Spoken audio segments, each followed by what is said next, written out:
Good morning बच्चों। आज हम लोग गॉस की प्रमेय और उसका निगमन पढ़ेंगे। गॉस की प्रमेय और उसका निगमन।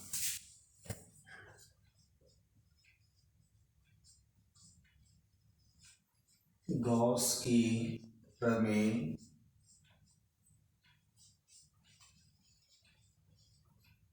Gauss theorem. ठीक, गॉस की प्रमेय व इसका निगमन ये बोर्ड परीक्षा के लिए अत्यंत महत्वपूर्ण क्वेश्चन है। तो इसको हम लोग वेरी इंपॉर्टेंट में टिक लगा लेंगे। Very important question. तो गॉस की प्रमेय होता क्या है, देखिए, निर्वात या वायु में निर्वात या वायु में निर्वात या वायु में किसी काल्पनिक किसी काल्पनिक बंद पृष्ठ किसी काल्पनिक बंद पृष्ठ से होकर गुजरने वाला से होकर गुजरने वाला वैद्युत फ्लक्स गुजरने वाला वैद्युत फ्लक्स वैद्युत फ्लक्स को हम किससे प्रदर्शित करते हैं? फाई ई से करते हैं, फाई ई से गुजरने वाला वैद्युत फ्लक्स उस पृष्ठ द्वारा उस पृष्ठ द्वारा परिबद्ध उस पृष्ठ द्वारा परिबद्ध कुल आवेश का परिबद्ध कुल आवेश का 1/ε0 गुना होता है। तो भैया ये तो हो गया इसका स्टेटमेंट, गॉस थ्योरम का, गॉस की प्रमेय का ये है कथन या स्टेटमेंट। इसको आप कह सकते हो कथन। तो ये आपका हो जाता है कथन। तो क्या कथन हो गया? निर्वात या वायु में किसी काल्पनिक बंद पृष्ठ, जो काल्पनिक बंद पृष्ठ होता है यहाँ पर, काल्पनिक बंद पृष्ठ से होकर गुजरने वाला वैद्युत फ्लक्स फाई ई उस पृष्ठ द्वारा परिबद्ध कुल आवेश का 1/ε0 गुना होता है। अब इसका डेरिवेशन की अगर हम लोग बात कर लें या अगर मैथमेटिकल में कहें तो फाई इक्वल और किसका? कुल आवेश का। मान लो कितना आवेश है उसके पास? क्यू आवेश है, तो क्यू आवेश बाई ε0। तो ये इसका बन जाता है फॉर्मूला। या अगर इसका हम समाकलन रूप कहें, समाकलन रूप में इसको हम लोग लिखना चाहें तो समाकलन रूप में हम कह सकते हैं phi E equal close integration E vector dot d A vector equal Q/ε0। तो ये आप इसको कह सकते हो कि इसका समाकलन रूप है phi E equal close integration E vector dot d A vector. अब ई वेक्टर क्या है? वैद्युत क्षेत्र की तीव्रता। डी ए वेक्टर क्या है? ये आपका क्या होता है? पृष्ठ होता है, सूक्ष्म पृष्ठ क्षेत्रफल होता है। ठीक है, अब इसके हम लोग निगमन की बात करते हैं। निगमन की बात कर लेते हैं।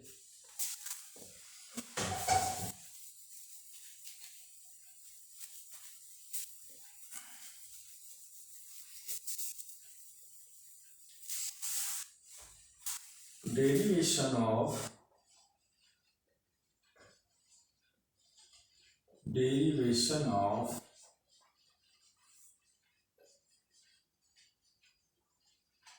Gauss theorem.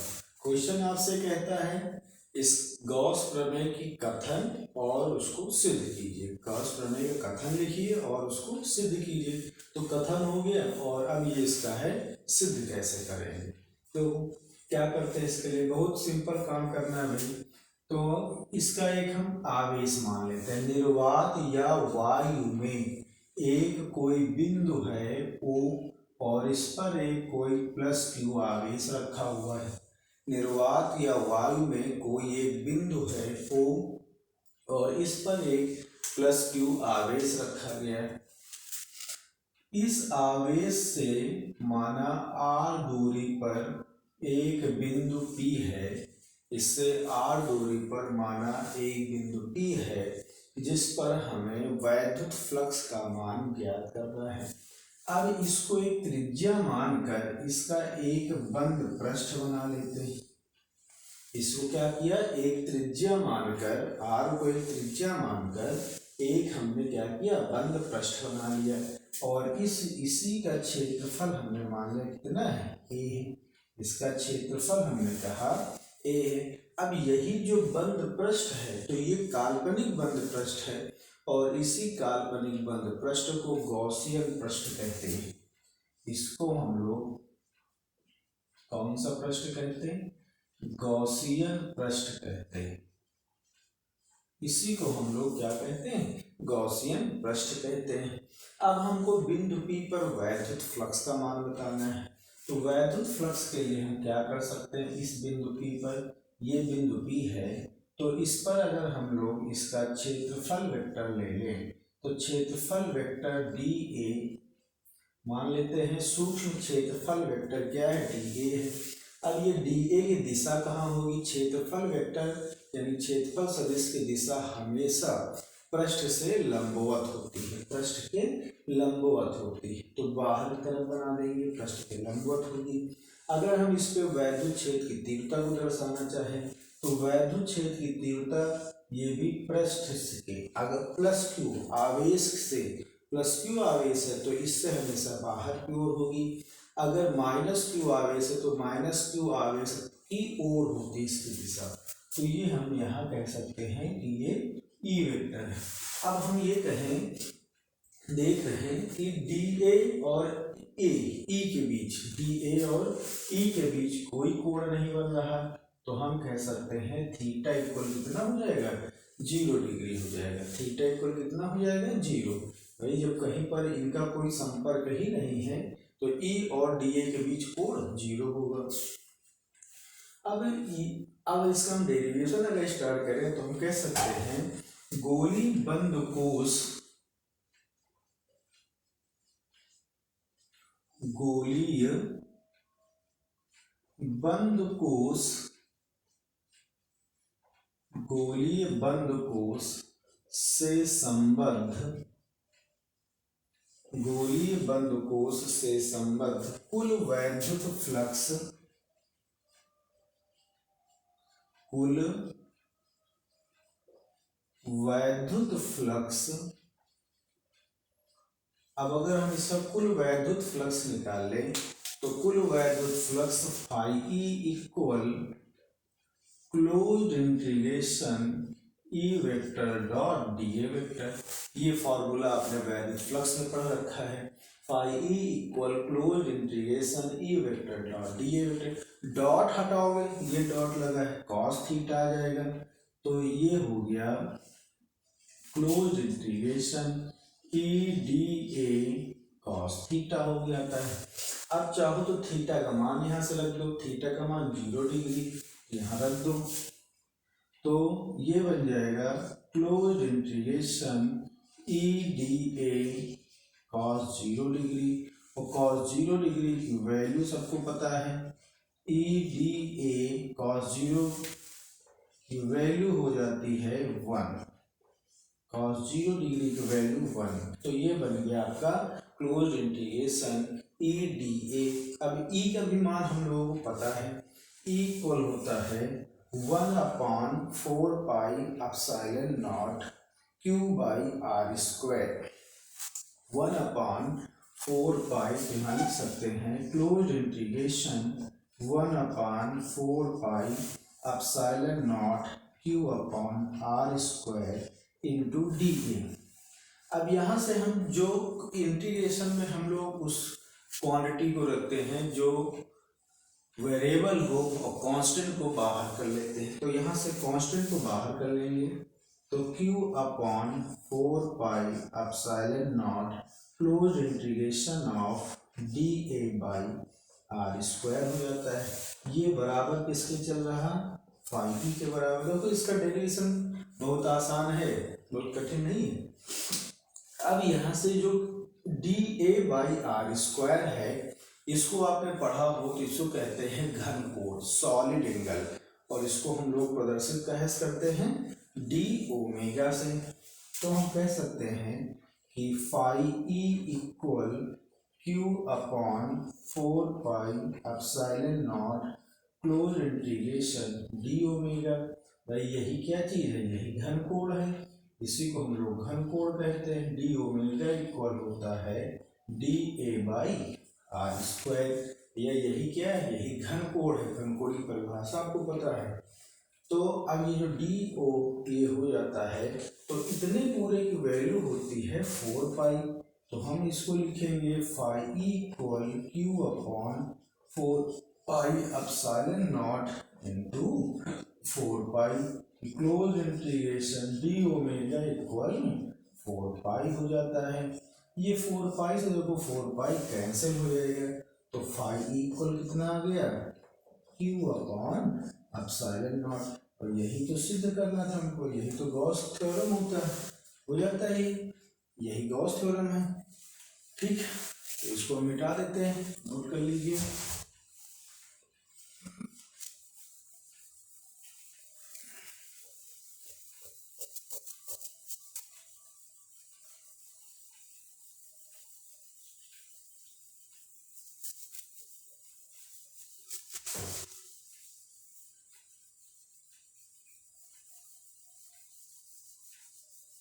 चलिए, अब अगर हम यहाँ से ये कहें कि जो बंद पृष्ठ है, जो बंद पृष्ठ है इसमें एक आवेश नहीं कई सारे आवेश रखे हुए, कई सारे आवेश हो सकते हैं। यदि किसी बंद पृष्ठ के भीतर, लिखेंगे यहाँ, यदि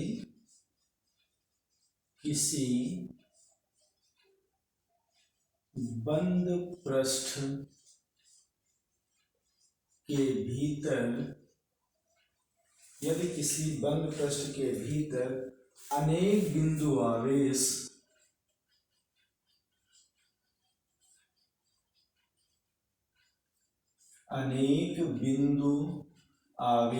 कौन कौन से अनेक बिंदु आवेश वो मान लेते हैं।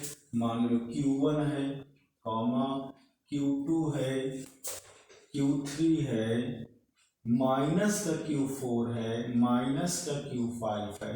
इसी तरीके से बहुत सारे आवेश रखे हुए हैं। क्या है ये, उपस्थित हैं, उपस्थित हैं। तो हम क्या कह सकते हैं, तो बंद पृष्ठ से गुजरने वाला, तो बंद पृष्ठ से गुजरने वाला, तो बंद पृष्ठ से गुजरने वाला कुल वैद्युत फ्लक्स, कुल वैद्युत फ्लक्स फाई ई इक्वल, अब कुल जब लग गया तो हम यहाँ पे क्या कर लेंगे, सिग्मा कर लेंगे, समेशन कर लेंगे, या सबको जोड़ देंगे। सबको जोड़ दीजिए, ये जहाँ क्यू अकेला लिखा हुआ था यहाँ ये सब क्यू लिख जाएंगे। तो 1/ε0 Q1 plus Q2 plus Q3 minus Q4 minus Q5 and so on. जितने भी आवेश उस बंद पृष्ठ में स्थित होंगे उन सभी को योग कर लो, जोड़ डालो सबको। तो या इसको हम लोग समेशन फॉर्म में भी कह सकते हैं। तो कह सकते हैं 1/ε0 सिग्मा क्यू किसके बराबर, फाइव ई के बराबर। ये आपका कुल आवेश, कुल वैद्युत फ्लक्स आ जाएगा।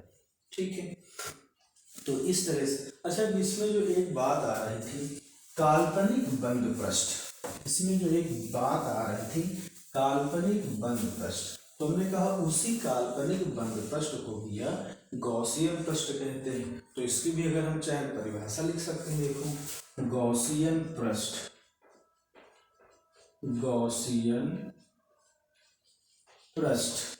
अब ये होता क्या है, देखो गॉसियन पृष्ठ क्या होता है, इसकी अगर परिभाषा की बात किया जाए तो क्या होता है, किसी आवेश को परिबद्ध करने वाला, किसी आवेश को परिबद्ध करने वाला कोई भी काल्पनिक पृष्ठ, कोई भी किसी भी आवेश को, इसको लिखते हैं, किसी भी आवेश को, किसी भी आवेश को परिबद्ध करने वाला, परिबद्ध करने वाला, किसी भी आवेश को परिबद्ध करने वाला कोई भी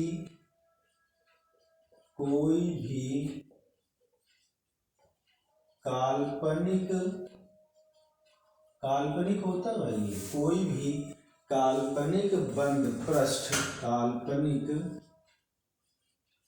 बंद पृष्ठ उस आवेश का, काल्पनिक बंद पृष्ठ उस आवेश का क्या कहलाता है, गॉसियन पृष्ठ कहलाता है, गॉसियन पृष्ठ कहलाता है। समझ में आया सबको क्या होता है गॉसियन पृष्ठ? गॉसियन पृष्ठ है किसी भी आवेश को, जैसे अभी हम लोगों ने चित्र देखो बनाया था, ये प्लस क्यू आवेश लिया, तो किसी भी आवेश को परिबद्ध करने वाला, इसको क्या करने वाला, परिबद्ध करने वाला कोई भी काल्पनिक बंद पृष्ठ, ये काल्पनिक बंद पृष्ठ उस आवेश का क्या कहलाता है, गॉसियन पृष्ठ कहलाता है। तो नोट कर लीजिए इतना भाई।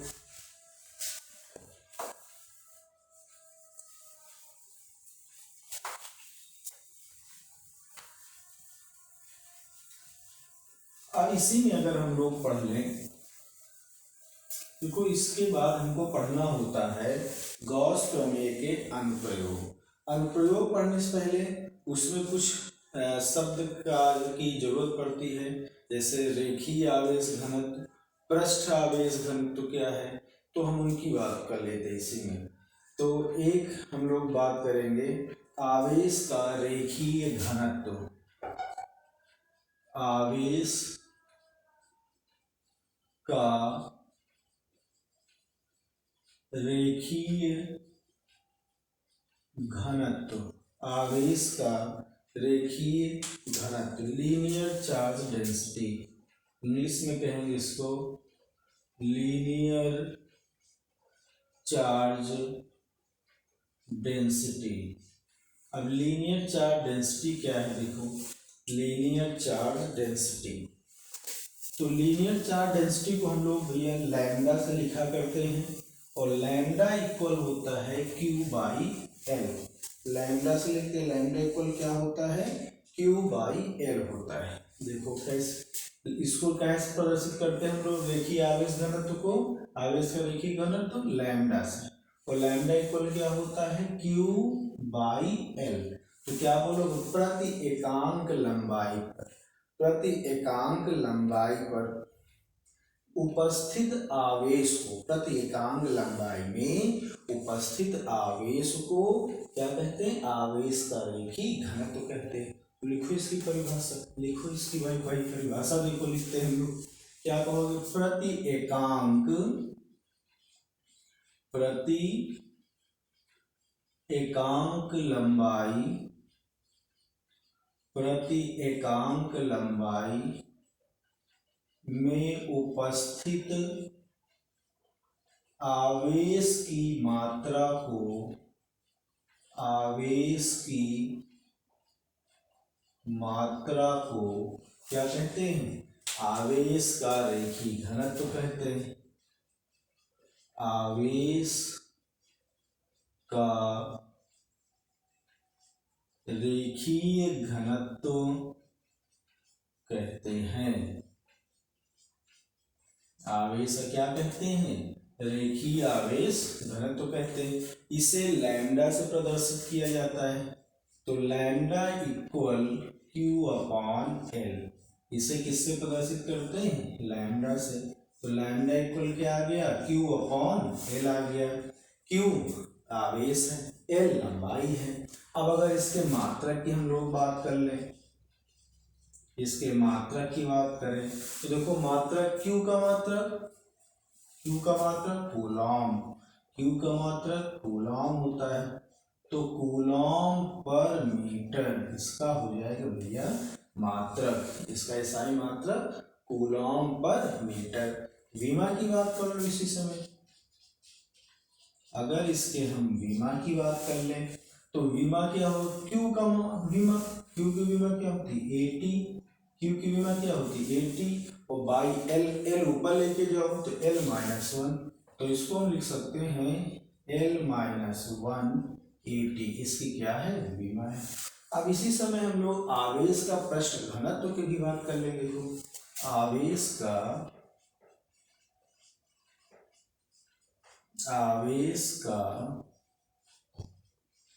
पृष्ठ घनत्व, ठीक, आवेश का पृष्ठ घनत्व। तो इसको कहते हैं surface charge density. Surface charge density. Surface charge density. तो सरफेस चार्ज डेंसिटी इसमें भी वही, जहां पर प्रति एकांक लंबाई कह रहे हैं, यहाँ प्रति एकांक क्षेत्रफल बोलेंगे हम लोग। तो क्या लिखोगे? प्रति एकांक क्षेत्रफल, प्रति एकांक क्षेत्रफल में उपस्थित आवेश की मात्रा को, देखो एकदम सिंपल सा, जहां प्रति एकांक लंबाई बोल रहे थे वहीं से प्रति एकांक क्षेत्रफल बोले में उपस्थित आवेश की मात्रा को आवेश का पृष्ठ घनत्व कहते हैं। अच्छा, जब इसको लैम्डा से लिखते हैं तो आवेश के पृष्ठ घनत्व को हम लोग सिग्मा से लिख लें। तो हम सिग्मा से इसको लिख लेंगे। तो सिग्मा इक्वल क्यू अपॉन ए हो जाएगा। ये आपके देखो फॉर्मूला बन के आ गया। इसका फॉर्मूला बन गया आवेश का पृष्ठ घनत्व। अब इसका मात्रक निकाल लो भाई। इसका मात्रक क्या हो जाएगा? देखो इसका मात्रक, क्यू का मात्रक कूलॉम। तो ये हो गया कूलॉम पर ए मीटर स्क्वायर। तो कूलॉम पर मीटर स्क्वायर हो जाता है। विमा की अगर बात कर ली जाए तो विमा हो जाएगा एल माइनस 280। तो ये हो जाता है आवेश का पृष्ठ घनत्व। इस तरह से आवेश का आयतन घनत्व भी कह सकते हो। आवेश का आयतन घनत्व, तो आयतन घनत्व में क्या हो जाएगा? किसी से भी लिख सकते हो। अगर हम आयतन घनत्व की बात कर ले तो ये अगर हम सिग्मा से लिख ले तो सिग्मा इक्वल क्यू बाई, ये हो जाएगा क्यू बाई वी। ये हो गया आवेश का आयतन घनत्व। आवेश का आयतन घनत्व क्यू बाई वी, यानी प्रति एकांक आयतन पर, इसकी परिभाषा क्या हो जाएगी? प्रति एकांक आयतन पर उपस्थित आवेश की मात्रा को आवेश का आयतन घनत्व कहते हैं। अब इसकी भी विमा निकाल सकते हो। तो विमा क्या हो जाएगा? L minus 380। अब इसकी और जो मात्रक हो जाएगा ये हो जाएगा कूलॉम पर मीटर क्यूब, और विमा क्या हो जाएगी? L minus 380। तो ये हो, इसको हम क्या कहेंगे, क्या चीज है ये सब, ये है आवेश का आयतन घनत्व। ठीक, तो इतनी बातों को हमने आज पढ़ लिया है। अब हम लोग नेक्स्ट वीडियो में इसी गॉस की प्रमेय के अनुप्रयोग को पढ़ेंगे।